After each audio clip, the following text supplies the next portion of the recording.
ومن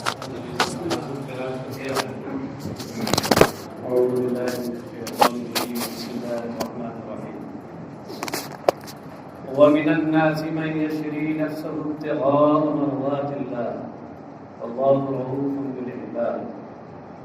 اور لوگوں میں کچھ وہ ہیں جو اپنی جان بیچتے ہیں اللہ کی خوشنودی چاہتے ہوئے، اللہ کی رضا جوئی کی خاطر. واللہ رؤوف بالعباد، اور اللہ اپنے بندوں کے ساتھ مہربان ہے، مہربانی فرمانے والا ہے. یشری کی تفسیر یبیوں سے کر کے اور وہی اشارہ کیا کہ شیرا میں مانا ہے. ہاں، اور اس سے پہلے بھی کئی بار بتایا جا چکا ہے کہ یہ دونوں کلمات ازداد میں سے ہیں. بیع کے معنی بھی بیچنے کی بھی ہوتے ہیں اور خریدنے کے بھی. شیرا کے معنی بھی بیچنے کے بھی ہوتے ہیں، خریدنے کے بھی. ایسے کلمات جو دو متضاد معانی کے حامل ہوں وہ ازداد ضد کہلاتے ہیں، ازداد میں سے شمار کیے جاتے ہیں. اور یبیع نفسہ کا مطلب کیا ہے؟ لوگوں میں سے کچھ وہ ہیں جو اپنی جان کا سودا کر دیتے ہیں، بیچ دیتے ہیں اپنی جان. یعنی یبذلھا فی طاعت اللہ، یعنی اپنی جان کو اللہ کی فرما برداری میں لگا دیتے ہیں، خرچ کر دیتے ہیں. مطلب کیا ہے؟ مطلب یہ ہے کہ اللہ کا کے حکم پر عمل کرتے ہوئے اپنی جان اس کی راہ میں دے دیتے ہیں. ابتغاء طلبا، اس سے ابتغاء کا معنی بتا دیا. ابتغاء مصدر ہے طلب کے معنی میں. مرضات اللہ رضاہ، اس سے مرضات کا معنی بتا دیا کہ مرضات مصدر میمی ہے رضا کے معنی میں. تو ابتغاء مرضات اللہ کا معنی ہوا طلب رضا اللہ. یہ کون لوگ ہیں؟ کہتے ہیں وَهُوَ صُحَيْبٌ لَمَّا آذَاهُ الْمُشْرِكُونَ هَاجَرَ إِلَى الْمَدِينَةِ وَتَرَكَ لَهُمْ مَا لَهُ. یہ حضرت صہیب ہیں، صہیب رومی، کہ جب مشرکین مکہ نے انہیں اذیت پہنچائی تو انہوں نے مدینہ منورہ ہجرت کر لی اور اپنا مال چھوڑ دیا. واللہ رؤوف بالعباد، اور اللہ اپنے بندوں پر کے ساتھ مہربانی فرمانے والا ہے. اس کی مہربانی یہاں یہ کہ ہے تو ارشدہم لما فیہ رضا، کہ اس نے انہیں اس چیز کی راہ دکھائی کہ جس میں اس کی خوشنودی اور رضا ہے، رضا اور خوشنودی ہے. یہ بندوں کے ساتھ اس کی مہربانی ہے. اس چیز کی راہ دکھائی یا اس کی ہدایت دی جس میں اس کی خوشنودی ہے. تمام صحابہ کرام کو جو مکہ سے ہجرت کی جی، تمام صحابہ کرام کو جنہیں اذیت پہنچائی گئی تو انہوں نے ہجرت کر لی شاہ کی طرف، اپنا سب کچھ چھوڑ دیا تھا. جی، تو صہیب رومی کا اصل میں خاص طور سے جس وقت یہ آیت نازل ہوئی تھی اس وقت ان کا واقعہ پیش آیا تھا. سمجھ گئے؟ تو سارے صحابہ کا ہجرت کرنا یہ اس کی شان نزول اور سبب نزول نہیں تھا. اس وقت یہ واقعہ پیش آیا تھا، یہ آیت نازل ہوئی تھی، اس لیے شان نزول یہ بتایا گیا. سمجھ گئے؟ یہ اور بات ہے کہ یہ وصف اور لوگوں کا بھی ہے، وہ اس تعریف کے حامل ہیں. آگے جو آیت ہے یا ایھا الذین آمنوا ادخلوا فی السلم کافۃ ولا تتبعوا خطوات الشیطان انہ لکم عدو مبین، اس کی شان نزول اور اس کا سبب نزول بتا رہے ہیں. یہ کہتے ہیں کہ یہ آیت آگے آنے والی جو ہے یہ حضرت عبداللہ ابن السلام اور ان کے رفقا کے بارے میں نازل ہوئی جب انہوں نے شنبہ سنیچر کے دن کی تعظیم کی اور اسلام کے لانے کے بعد، بعد اسلام سے سب کا تعلق ہے، مسلمان ہونے کے بعد اسلام لانے کے بعد انہوں نے سنیچر کے دن کی تعظیم کی اور دودھ اونٹ اور اونٹ کے دودھ کو پینا ناپسند کیا. یہ یہودیوں کا طریقہ تھا کہ یہودیوں کے نزدیک ہفتے کے دنوں میں شنبہ کا دن بڑا محترم مانا جاتا تھا. اس دن یہ سب بہت سی وہ چیزیں ہیں جو ہم دنوں میں کرتے تھے وہ نہیں کرتے تھے۔ یوں ہی یہود اونٹ کا گوشت نہیں کھاتے تھے، کا دودھ نہیں پیتے تھے، سمجھے؟ ہاں، تو یہودیوں کا جو کام تھا اسلام لانے کے بعد بھی انہوں نے یہ عمل کیا، عقیدہ یہ نہیں تھا مگر عمل کیا، تو اس وقت یہ آیت نازل ہوئی، یا ایھا الذین آمنوا ادخلوا فی السلم کافۃ، اے ایمان والو سلم میں، سلم اور سلم سین کے فتحے اور کسرے کے ساتھ، اس کے معنی ہیں اسلام کے، اسلام میں اے ایمان والو اسلام میں داخل ہو جاؤ، کافتن پورے طور پر، پورے اسلام میں داخل ہو جاؤ، کافتن حال من السلم، کافہ یہ سلم سے حال ہے، کافہ یہ سلم سے حال ہے، ہاں؟ تو اب اس پر دراصل ایک شبہہ ہے، اور وہ شبہہ یہ ہے کہ کافہ یہ جمیعاً کے معنی میں استعمال ہوتا ہے، اور جمیع کا لفظ وہاں بولا جاتا ہے جہاں اصل میں اس شے کے اندر اجزاء ہوں، تو جا کر کے وہاں جمیع بولا جائے گا، تبھی تو اجتماعیت اس میں ہو، اور اگر اجزاء ہی نہ ہو تو پھر اس صورت میں اس کے لیے کافہ کا لفظ کیسے استعمال کیا جائے گا؟ جب سلم یہ اسلام اس سے مراد ہے، اسلام اور ایمان اس میں اجزاء نہیں ہے، تو پھر اس کے لیے یہ لفظ کیسے استعمال کیا گیا؟ تو کہہ رہے ہیں کہ عید فی جمیع شرائعہ، یہ جواب دے دیا۔ ہاں، خلاصہ جواب یہ ہے کہ یہاں سلم بول کر جو اسلام مراد لیا ہے، تو اسلام سے شرائع اسلام مراد ہے، اسلام کے جو سارے احکام ہیں جس میں عقائد بھی ہیں اور دیگر چیزیں بھی ہیں، وہ سب اس میں شامل ہیں۔ ظاہر سی بات ہے کہ جب یہ سب شامل ہیں تو یہ تو مجموعہ ہوا ہے، اس کے بہت سے اجزاء ہوئے۔ نفس ایمان مراد نہیں ہے، نفس تصدیق قلبی مراد نہیں جو متجزی نہیں ہوتی، لہذا یہاں کافہ کو استعمال کرنا صحیح ہے۔ بات سمجھ گئے؟ اعتراض یہی نہ تھا کہ کافہ کا استعمال وہاں ہوتا ہے اس چیز میں جس کے اندر اجزاء ہوں، اور سلم جو اسلام کے معنی میں ہے اس کی بنیاد ایمان ہے، ایمان متجزی نہیں ہوتا، یہ معترض کا اعتراض تھا۔ تو جواب میں انہوں نے کہا کہ اس سے مراد ایمان نہیں ہے یہاں تصدیق قلبی، بلکہ مراد تمام شرائع اسلام ہیں، تمام احکام اسلام ہیں، اور جب تمام احکام اسلام کا مجموعہ مراد ہے تو اس میں تجزی ہو گئی، لہذا حال کافہ کو حال بنانا اس کے لیے صحیح۔ تو مطلب یہ ہوا کہ اے ایمان والو تم اسلام کے تمام احکام میں پورے طور پر داخل ہو جاؤ، ان پر عمل کرو، اور اسلام کے احکام میں سے یہ بھی ہے کہ وہ شنبہ کے دن اس کو بہت کوئی خصوصیت نہیں دے، اسلام دیتا ہے شنبہ کے دن کو، اور یہ ہے کہ اس دن اور یہ ہے کہ اونٹ کا گوشت کھانا یا اس کا دودھ پینا اسلام میں جائز ہے۔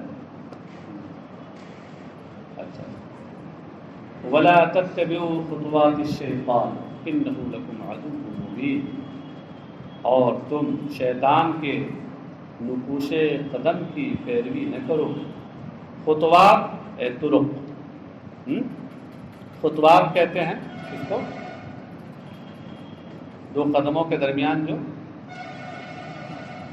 فاصلہ ہوتا ہے، اور کبھی قدم کو بھی کہتے ہیں۔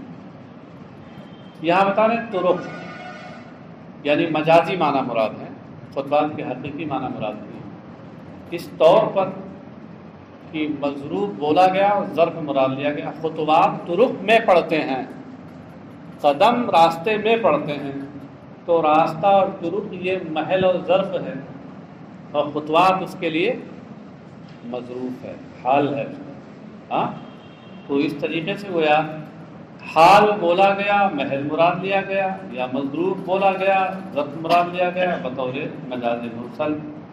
الشیطانی اے تزیینہ، اس سے اشارہ کیا کہ شیطان سے پہلے مضاف محذوف ہے، یعنی تزیین الشیطان، تو مطلب ہوا کہ خطوات تزیینی یعنی طرق تزیینی، تو شیطان کے آراستہ کیے ہوئے، تفریق کے ذریعے آراستہ کیے ہوئے راستوں کی پر تم نہ چلو۔ تفریق کے ذریعے، تفریق سے کیا کہنا چاہتے ہیں؟ تفریق کے ذریعے شیطان جو تم کو سمجھا رہا ہے کہ کچھ پہ عمل کرو، کچھ پہ عمل نہ کرو، تفریق کر دو، کہ اسلام لے آئے ہو اور اس کے باوجود بھی اونٹ کا گوشت نہ کھاؤ، ناپسند کرو کھانے کو، تو تفریق کر دو۔ یہ شیطان کی طرف سے سجا سنوار کے اور مزین کر کے تمہارے سامنے پیش کیا گیا شیطانی وسوسے ہیں۔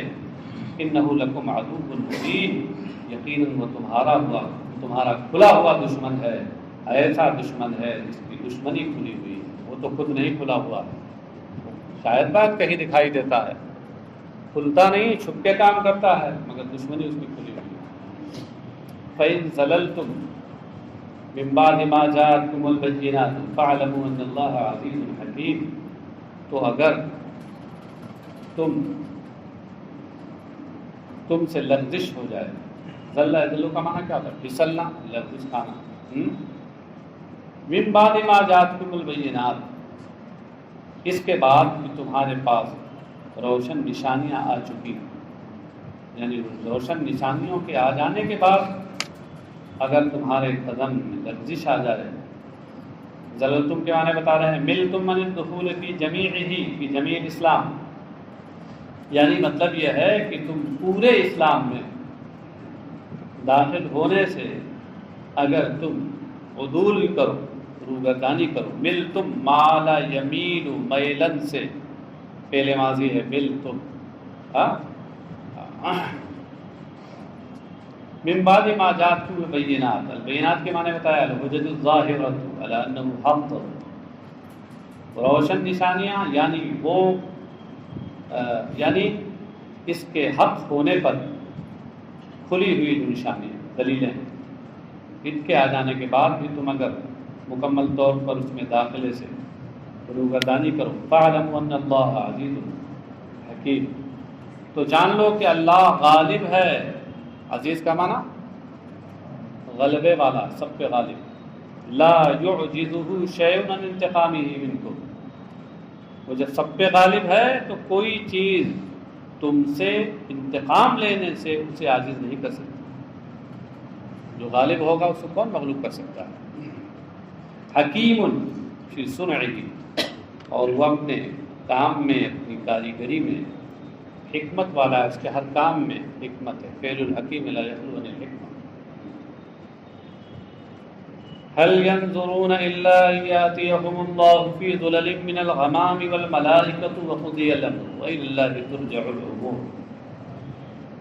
هل ينظرون، هل کے بعد مفسر نے ما بڑھایا، اشارہ یہ کیا کہ حل استفہام انکاری کے لیے ہے، ما نافیہ کے معنی میں ہے، یعنی ما ينظرون الا ان ياتيهم الله في ظلل، ما ينظرون، اس کی تفسیر میں کہتے ہیں ينتظر التاركون الدخول فيه، اس مختصر سی تفسیر میں بہت کچھ بتا دیا۔ ینتظرو لا کر یہ بتایا کہ ینظرو، ینتظرو کے معنی میں ہے، یہ نظر کے معنی انتظار سے مشتق ہے، ہاں ایسے تو عام طور سے ینظرو دیکھنے کے معنی میں ہوتا ہے، اس معنی میں نہیں ہے، ینتظرو کے معنی میں۔ اور ینتظرو کے بعد التارکون الدخول فی جو بڑھایا، وہ اس بات کی طرف اشارہ کیا کہ ینظرونا میں ضمیر مرفوع متصل ضمیر فاعل کا مرجع التارکون الدخول، سمجھ گئے کہ یہ اسلام میں پورے طور پر داخلے کو چھوڑنے والے لوگ نہیں انتظار کر رہے ہیں مگر اس بات کا، یعنی اسی بات کا انتظار کر رہے ہیں کہ یاتیہم اللہ، اے امرہ، کہ اللہ کا حکم آئے۔ اس میں جلالت کی تفسیر کی ہے امرہ سے، اس سے اشارہ کیا کہ مضاف محذوف ہے، اس لیے کہ یہاں جو قرآنی نص میں اس میں جلالت کی اسناد اس میں جلالت کی طرف یاتی کی اسناد کی گئی ہے، یاتی، تو اتیان کی اسناد اس کی طرف ظاہری اعتبار سے صحیح نہیں ہے۔ اتیان کے معنی آنے کے ہوتے ہیں، اور آنا یہ جسم و جسمانیات کی صفت ہے، اللہ تبارک تعالیٰ اس سے پاک ہے، تو اس لیے مفسر نے کہا یہاں مضاف محذوف ہے۔ لا یاتیہم اللہ سے مراد کیا ہے؟ لا یاتیہم امر اللہ، کہ وہ اسی بات کا انتظار کر رہے ہیں کہ اللہ کا حکم ان کے پاس آئے۔ اس میں جلالت سے پہلے یہاں امر مضاف محذوف ہے، اس کی نظیر قرآن کریم کی آگے کی آیت ہے، ایک آیت ہے کقولہ او یاتی امر ربک، وہاں قرآن کریم میں او یاتی ربک کے بجائے اور یاتی امر ربک آیا ہے، اور ایک آیت دوسرے آیت کی تفسیر ہوتی۔ اب یہ کہ اللہ کا حکم آ جائے، یہاں حکم سے کیا مراد ہے؟ اے آزاد، تو مطلب کیا ہے کہ یہ لوگ جو مکمل طور پر اسلام میں داخل نہیں ہو رہے ہیں، یہ اسی بات کا انتظار کر رہے ہیں کہ اللہ کا حکم اور عذاب ان تک آ جائے، فی ظلل من الغمام، آسمان کے سایوں تلے، ظلل جمع ذلہ، ظلل یہ ذلہ کی جمع ہے، ذلہ کہتے ہیں سایبان کو، کہ سایہ دے، غمام کے معنی صحاف کے ہیں، بادل کے، والملائکۃ، اور فرشتے آ جائیں، اس میں جلالت پہ ہے اس کا، وقضی الامر، اور ان کا معاملہ مکمل ہو چکا، قضی الامر، قضی الامر کا مطلب کیا ہے؟ تم امر اہلاکہم، یعنی ان کی ہلاکت خیزی کا معاملہ، ان کو تباہ کرنے کا جو حکم ہے وہ مکمل ہو چکا ہے۔ یہاں اس تفسیر میں یہ دو باتیں بتائی، ایک تو قضیہ کا معنی بتایا تمام، دوسرے یہ بتایا کہ الامر میں الف لام مضاف الیہ کے عوض میں ہے، یا عہد خارجی کے لیے ہے، الامر کے معنی ہیں امر و اہلاکہم، وَإِلَى اللَّهِ تُرْجَعُ الْأُمُورُ، اور سارے امور اللہ ہی کی طرف لوٹتے ہیں، سارے معاملات اللہ کی طرف لوٹتے ہیں۔ یہاں ترجعو اس صیغے میں دو قرأتیں ہیں، بالبناء للمفعول صیغہ مجہول کے ساتھ یعنی ترجعو، اور بالبناء للفاعل یعنی صیغہ معروف کے ساتھ ترجعو، دونوں قرأتیں ہیں اور دونوں کا حاصل ایک ہے۔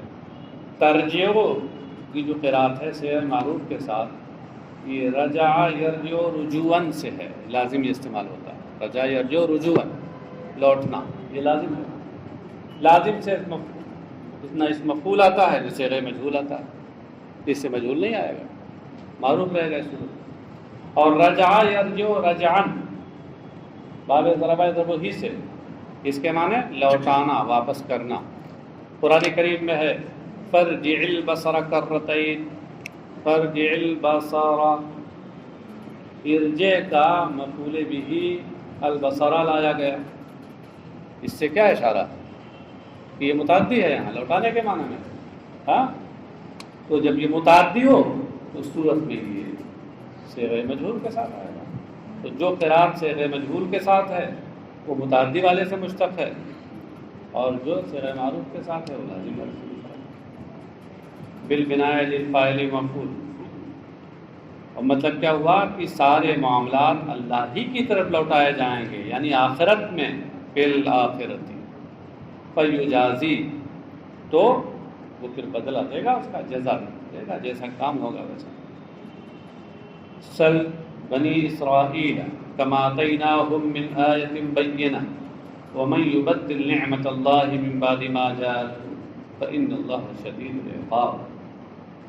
آپ بنی اسرائیل سے پوچھیے، آپ اس میں خطاب نبی اکرم صلی اللہ علیہ وسلم سے، اے محمد آپ بنی اسرائیل سے خطاب کیجیے، ان سے پوچھیے، سوال کیجیے، تبکیتاً،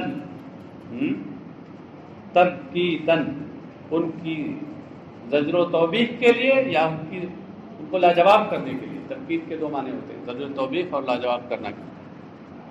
ان سے پوچھیے کما آتیناہم من بینہ، من آیۃ بینہ، ہم نے انہیں کتنی ہی روشن نشانیاں دی، کتنی یعنی بہت ساری، یہ کم کون سا ہے؟ کم خبریہ ہے، خبریہ جس کا معنی کثرت کا ہوتا ہے، بیان تکثیر کے لیے آتا ہے۔ کم آتیناہم من آیۃ بینہ، تو کم خبریہ ہے، اور من آیۃ بینہ میں جو آیۃ بینہ ہے یہ کم کی تمیز ہے، اور من بیانیہ ہے، سمجھے؟ ہاں۔ اور صاحب ایک چیز یہ تھوڑا سا یہاں ترکیب نحوی سمجھ لیجیے۔ ترکیب نحوی میں یہ بتا رہے ہیں کہ جو سل ہے، سل بنی اسرائیل، تو سل کا ایک مفعول بھی تو بنی اسرائیل ہے، اور دوسرا جو مفعول بھی ہے آگے جو آ رہا ہے کما آتیناہم من آیۃ بینہ، یہ مفعول بھی تھا، لیکن اب مفعول بھی نہ رہا۔ کیوں؟ اس لیے مفعول بھی نہیں رہا کہ یہ جملہ استفہامیہ یہاں آ گیا، ہاں، جملہ استفہامیہ آ گیا۔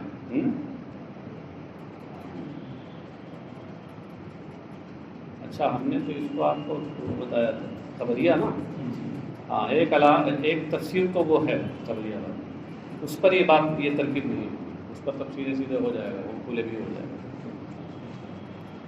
کم دوسری اس کی تفسیر استفہامیہ کی ہے، جس کو امام جلال الدین سیوطی نے اختیار کیا۔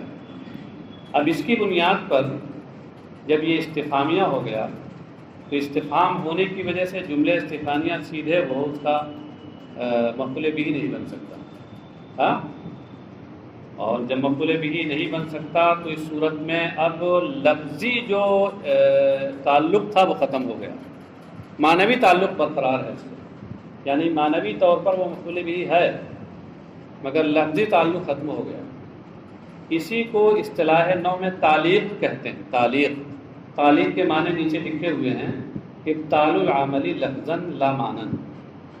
تعلیق کا مطلب یہ ہوتا ہے کہ صرف لفظاً عمل کو ختم کر دینا، باطل کر دینا، معنن نہیں، معنن عمل برقرار رہتا ہے، تعلق معنوی برقرار رہتا ہے، تعلق لفظی ختم ہو جاتا ہے، اور یہ خصوصیت ہے افعال قلوب کی۔ تو سوال پیدا ہوا کہ سل تو افعال قلوب میں سے نہیں ہے، تو پھر یہ جو افعال قلوب کی خصوصیت ہے تعلیق وہ یہاں کیسے ہوگی؟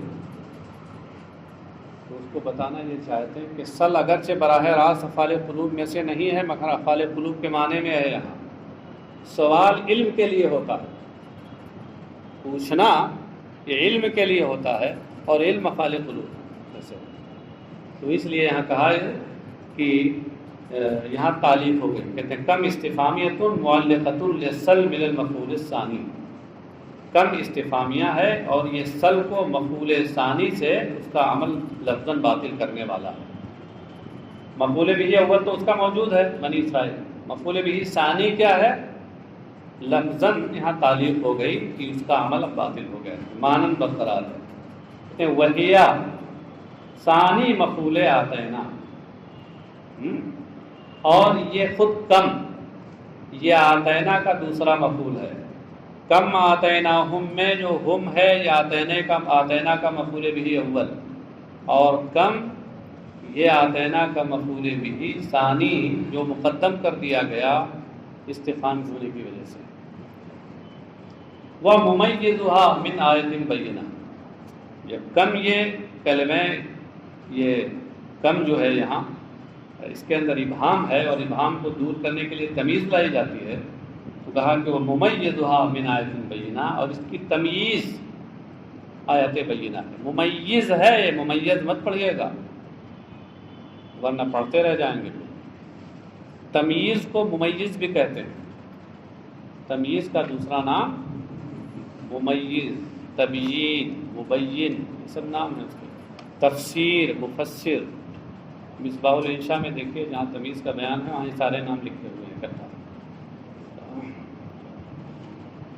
ظاہرۃ من آیۃ بینۃ، ظاہرۃ، اور بنی اسرائیل سے پوچھو کہ ہم نے انہیں کتنی روشن نشانیاں دی، روشن یعنی کھلی ہوئی نشانیاں دی۔ وہ کھلی ہوئی نشانیاں کون سی ہیں؟ خلق البحر وانزال المن والسلوى فبدلوها كفرا، جیسے دریا کو پھاڑ کر راستہ بنا دینا اور من و سلوہ میدان تیہ میں اتارنا، تفصیل پڑھ چکے ہیں آپ۔ فَبَدَّلُوهَا كُفْرًا، تو انہوں نے ان نعمتوں کے بدلے میں ناشکری کی، کفراً اے کفرانن، کفر یہاں کفران کے معنی میں، ناشکری کے معنی میں، نعمت دی تھی ہم نے تو نعمت پر میرا شکر ادا کرنا چاہیے تھا، انہوں نے ناشکری کی تو انہوں نے ان نعمت کے بدلے میں کفران نعمت کیا، ناشکری کی۔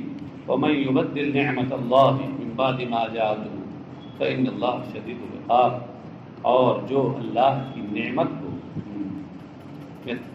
تبدیلی کر دے، نعمت بدل دے، نعمت سے مراد کیا ہے؟ ما انعم به علیہ، ما انعم به علیہ من الآیات، یعنی ان نشانیوں کو کہ جو اللہ نے ان کو عطا کی ہیں، ان کو، ان آیتوں کو نعمت کیوں کہا؟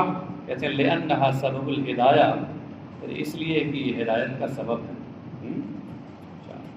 تو گویا سبب مسبب بول کر سبب بنا دیا گیا۔ من بعد ما جعلہ، ان کے آنے کے بعد، جو اللہ کی نعمت کو نعمتوں کے آنے کے بعد بدل دے، کس سے بدل دے؟ کفرن۔ یہ سمجھ لیا جائے کہ یہ کفرن کس، یہ یبدل کا مفعول بھی ثانی ہے۔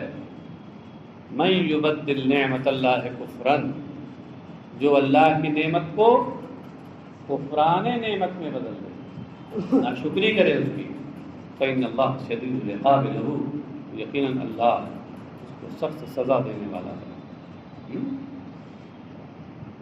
زُیِّنَ لِلَّذِینَ کَفَرُوا الْحَیَاةُ الدُّنْیَا وَیَسْخَرُونَ مِنَ الَّذِینَ آمَنُوا وَالَّذِینَ اتَّقَوْا فَوْقَهُمْ یَوْمَ الْقِیَامَةِ وَاللَّهُ یَرْزُقُ مَن یَشَاءُ بِغَیرِ حساب، کافروں کے لیے یعنی اہل مکہ کے لیے دنیاوی زندگی کو سجا سنوار کے پیش کیا گیا، دنیاوی زندگی کو سنوار دیا گیا، یعنی بالتمویہ، اس کی ملمہ سازی کر کے۔ ملمہ سازی، جیسے کبھی کبھی ایسا ہوتا ہے نا کہ کوئی خراب چیز ہوتی ہے، اس پر اچھی چیز کا پانی چڑھا دیا جاتا ہے، لیبل اوپر سے، کسی کو تمویہ کہتے ہیں، ملمہ سازی، لوہے پر سونے کا پانی چڑھا دیا جائے، ملمہ سازی ہو گیا۔ ہاں، تو دنیاوی زندگی کو کافروں کے لیے ملمہ سازی کے کر کے سجا سنوار کے پیش کیا گیا۔ فَأَحَبُّوهَا، تو انہوں نے اس کو پسند کر لیا، باطن تک نہ پہنچے اس کے اندر کیا خرابی ہے، اس کے ظاہر کی چمک دمک دیکھ کر کے ان کی آنکھیں خیرہ ہو گئی، اس کو پسند کر لیا۔ وَيَسْخَرُونَ مِنَ الَّذِينَ آمَنُوا، جبکہ یہ اہل ایمان سے کا مذاق اڑاتے ہیں، اہل ایمان کا مذاق اڑاتی ہے۔ یہ جملہ حالیہ ہے، یسخرون سے پہلے ہم نکال کر مفسر نے یہی اشارہ کیا ہے کہ یہ جملہ حالیہ ہے، حال واقع ہے۔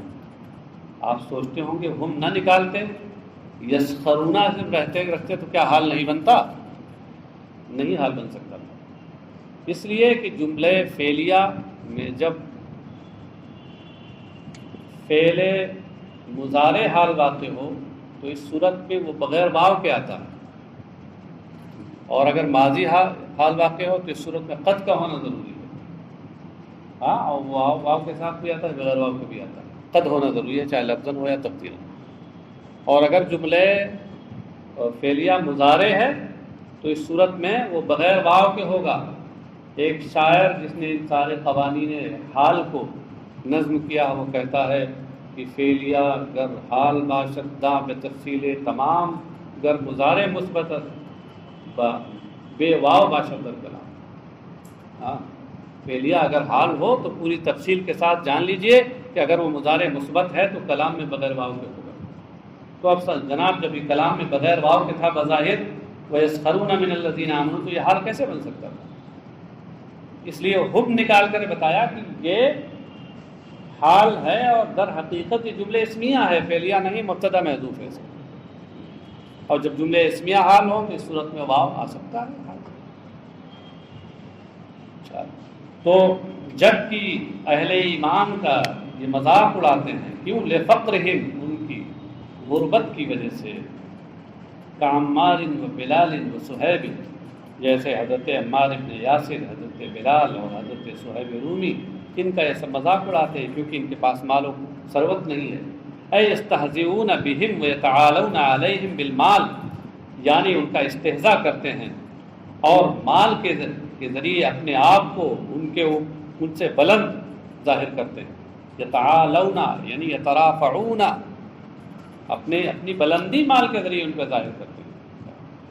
والذین اتقوا فوقہم یوم القیامہ، جبکہ وہ لوگ جنہوں نے تقوی اختیار کیا، یعنی تقوی شرک، جو شرک سے بچے، وہم ہؤلاء، اور وہ یہی لوگ ہیں، یہ جن کے پاس مال نہیں ہے، عمار ابن یاسر، بلال حبشی، صہیب رومی جیسے لوگ، فوقہم یوم القیامہ، قیامت کے دن ان سے بلند تر ہوں گے۔